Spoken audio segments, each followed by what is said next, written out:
What is up, everybody? Welcome back to Bernie's Bets. I'm Bernie. Let's make some bets. Today, we'll be ranking the top 10 wide receivers in this year's NFL Draft. Starting at number 10, we got the junior out of Ole Miss, Elijah Moore. If it wasn't for Devonta Smith's historic season at Alabama, we'd be talking significantly more about the great season Elijah Moore just put up for the Rebs.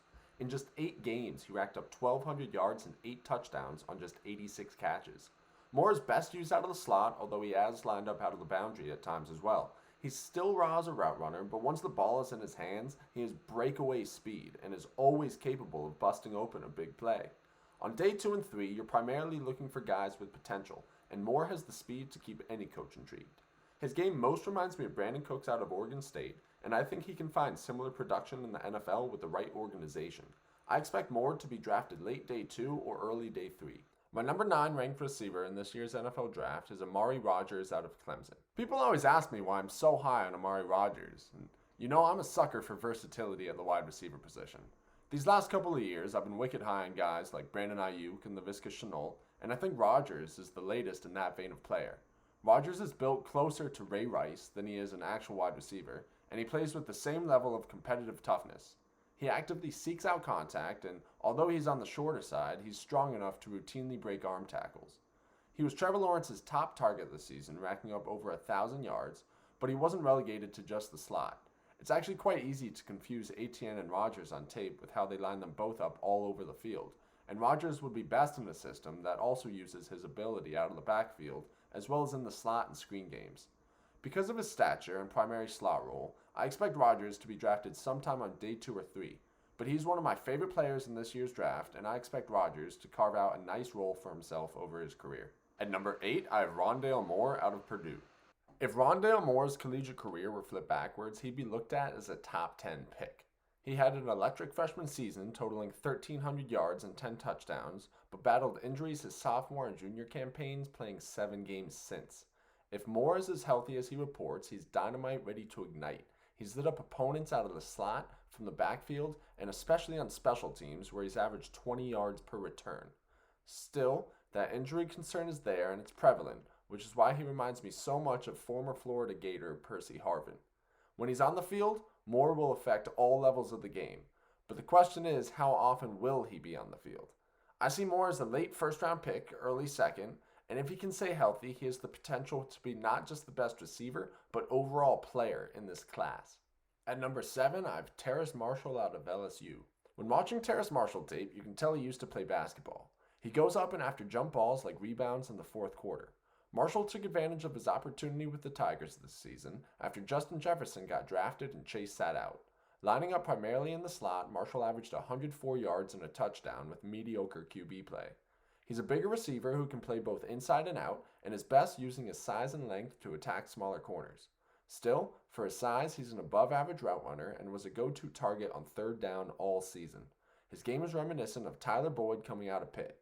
Marshall should be drafted anywhere from late 1st to early 2nd rounds. Coming in at number 6 is Cadarius Toney out of Florida. KT1 is a former All-American quarterback out of Alabama and spent his first few years at Florida split between running back and wide receiver.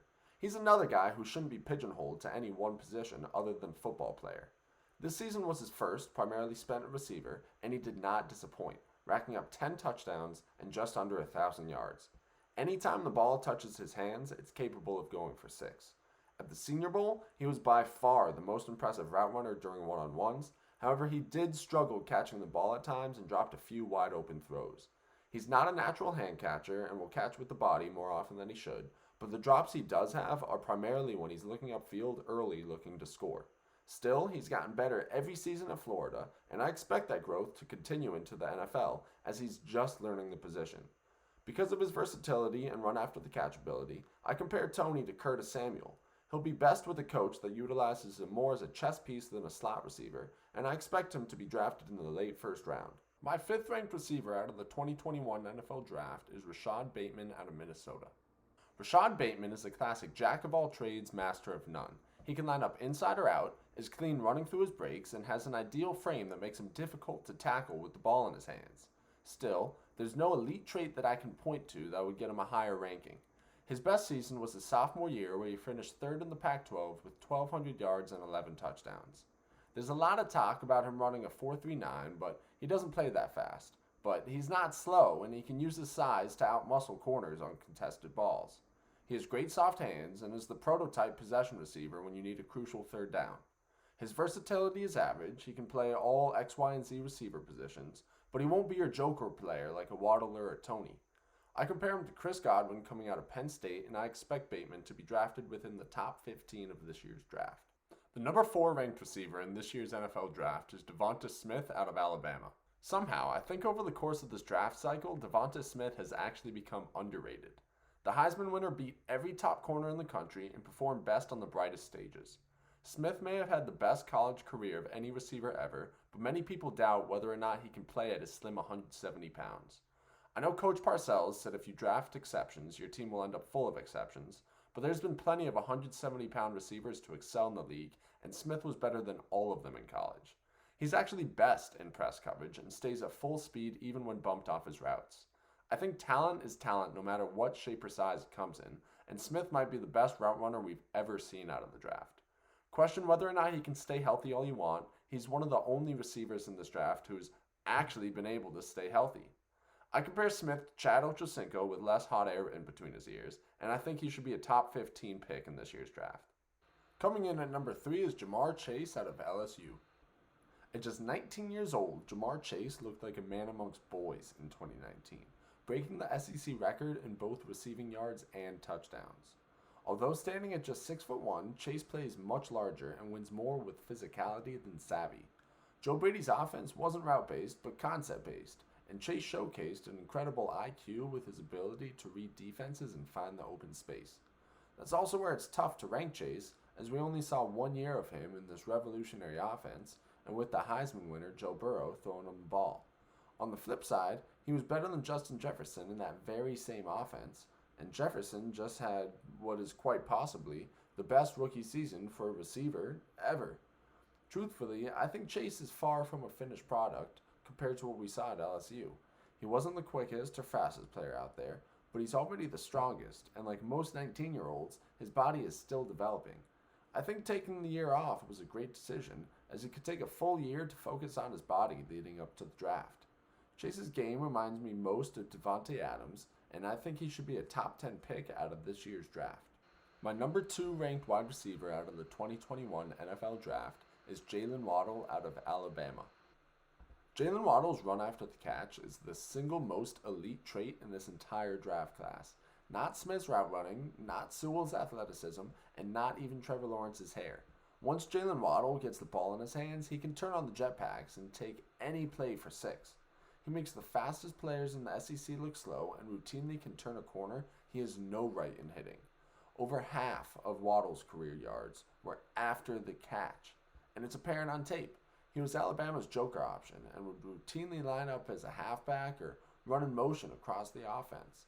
The pressure that puts on opposing defenses, who have to account for infinite possibilities of what Waddle will do, is intangible. Obviously, forego the off-field aspects of the game. Waddle reminds me most of Tyreek Hill. Both built super compact with elite speed, raw route runners coming out with experience playing running back, and game-changing special teamers. The injury concerns are a factor, but if healthy, he will immediately electrify an offense and should be drafted in the top 10. My number 1 ranked receiver out of this year's draft is Kyle Pitts out of Florida. The Kyle Pitts narrative is one of the dumbest I have heard in all of my years following the draft. Ultimately, all the label of a tight end does is hurt his wallet down the road, and we shouldn't be knocking a player just because he's also a great blocker. Here are the facts. When he lined up on the outside, he was the most dominant player on the field. When he lined up on the inside, he was still the most dominant player on the field. He's a 6'6" matchup nightmare with the speed to stack corners on the boundary and the route running ability to find the open space underneath. It's a ridiculous idea to me that he's actually being devalued as a player because he's a great blocker. Florida lined him up in goal line situations all season, and he held his own against SEC defensive linemen. So does that make him a tight end? And because he's a tight end, can you draft him top 10? Can you draft him top 15? Who was the last first-round tight end to be successful? Greg Olsen? Stop it. Stop it. You're dumb. You're a monkey.